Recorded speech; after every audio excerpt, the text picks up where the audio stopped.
वक्त बहुत तेजी से बदला और उससे भी ज्यादा तेजी से वो बदल गई जो अक्सर मुझसे पूछा करती थी, तुम बदल तो नहीं जाओगे? काश काश मैं भी एक बार उससे पूछ ही लेता कि तुम तो नहीं बदल जाओगी।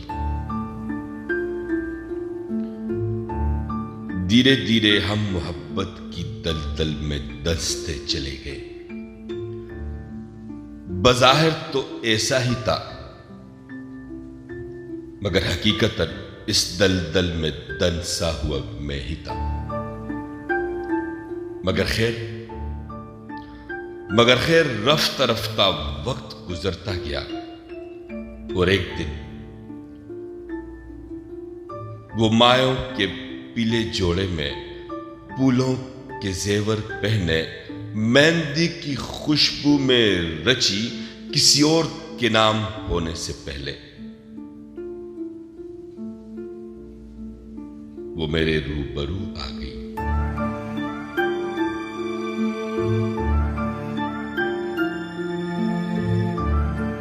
लम्हा था कि कयामत,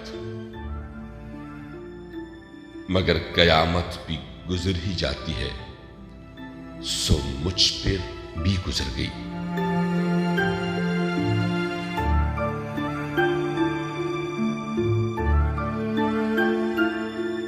वो हमेशा की तरह सादगी में बेहद हसीन लग रही थी। उसकी आंख से हमेशा मुझे बेवफाई चलकती नजर आती थी।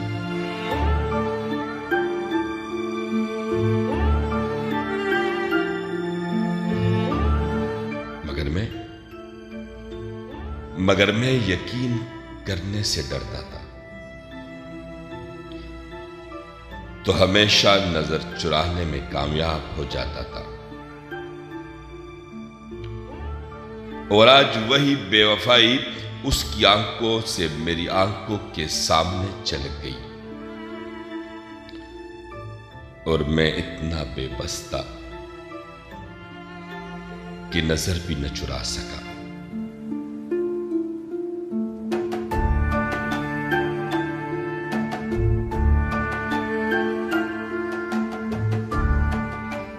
यहां तक के झपक भी न सका। अपनी इतनी मजबूरियां उसने मुझे गवाई कि मुझे वो वाकई उस लम्हे मजबूर लगी और मैं उससे पूछ भी नहीं सका कि पिछले 6 सालों में तुम्हें कोई मजबूरी क्यों नहीं नजर आई,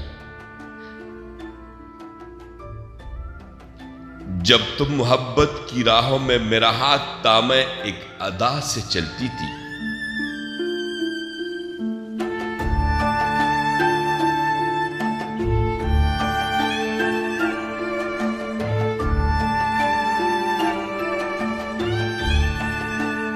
तब तुम्हें कोई मजबूरी अपने पांव की बेड़ी क्यों नहीं लगी, जब इश्क की सरजमीन पर तुम मेरे नाम का सजदा करती थी। तब तुम्हें अपनी कोई मजबूरी गले का फंदा क्यों नहीं लगी।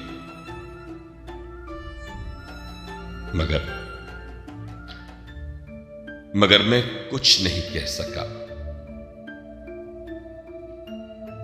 हर शिकवा मेरे दिल की दीवारों से सर टकराता दम तोड़ गया। हर लफ्ज मेरे होंठों पर अपनी मौत आप मर गया और खामोशी से सर झुकाए वहां से चल दिया। वो पुकारती रह गई और उसकी एक पुकार पर लब्बैक कहने वाला पीछे मुड़कर एक बार उसे देख भी न सका।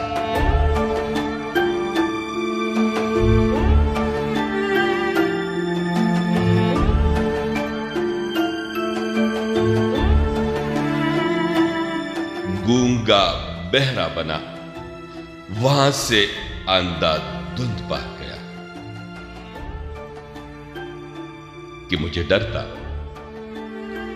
वो परिपेकर मुझे बेबस कर देगी। उसके हुस्न के आगे मैं फिर घुटने टेक दूंगा और शायद उसे रुस्वा भी कर दूंगा।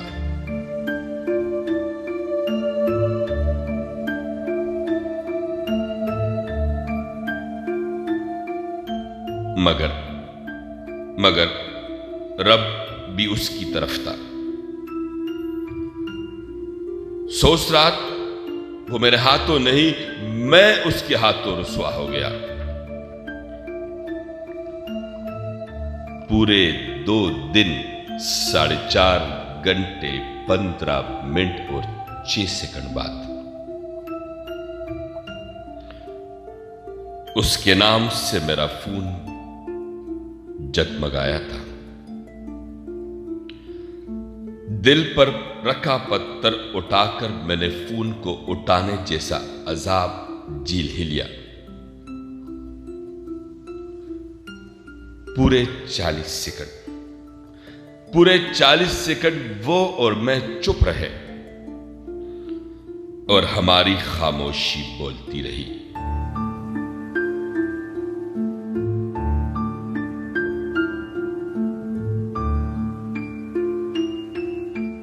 फिर वो रोती रही, माफी मांगती रही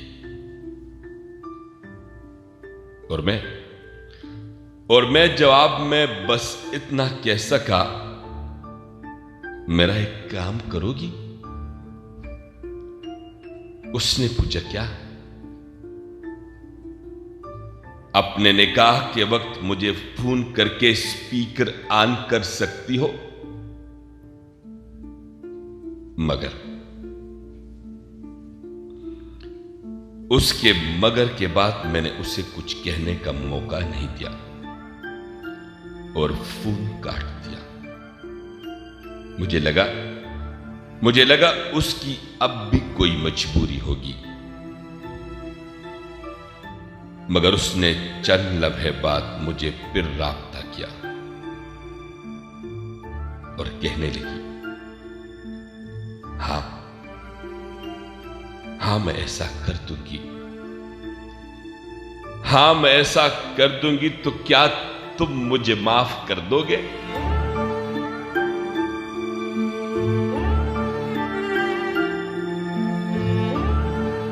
उसने जितनी बेबसी से पूछा था, उतनी ही लाचारी से मुझे भी पूछना पड़ ही गया, क्या तुम मुझे माफ कर दोगी? तो मैं किस लिए? अरे तुमसे मोहब्बत करने के लिए। मेरे इतने कहने के बाद उसने कुछ नहीं कहा और राब्ता मुनक़ते हो गया।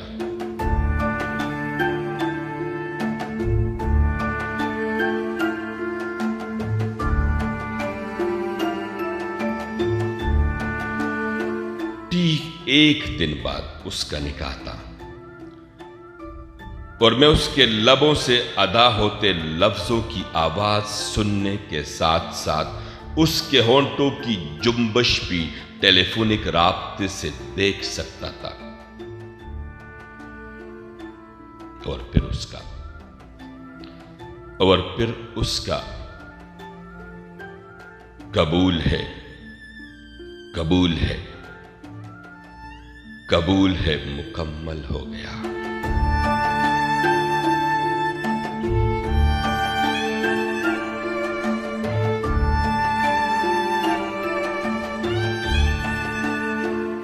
और न जाने कोई शे मेरे जिस्म से यकदम बेदखल हो गई। शायद कोई रूह थी। मोहब्बत का राग अलापने वाली बिलाखिर मोहब्बत के हिजो तक की दजियां उड़ा गई। और आज शायद वो मुझे फोन भी करती होगी, मैसेज भी करती होगी, मगर अब उसके नाम से जगमग होते फोन को देखकर भागने वाला कहीं नहीं रहा था। मगर न जाने क्यों मुझे ऐसा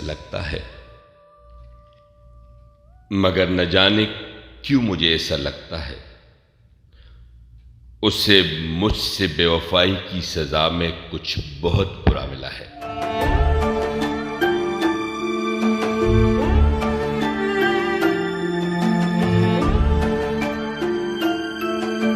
जो आज घंटों मेरी कब्र पर बेटी माफी मांगती आंसू बहाए जाती है, मगर मैं क्या करूं? बेवफाई की इतनी सजा तो होनी चाहिए ना कि बेवफा की आंखें सारी जिंदगी खुश्क हो,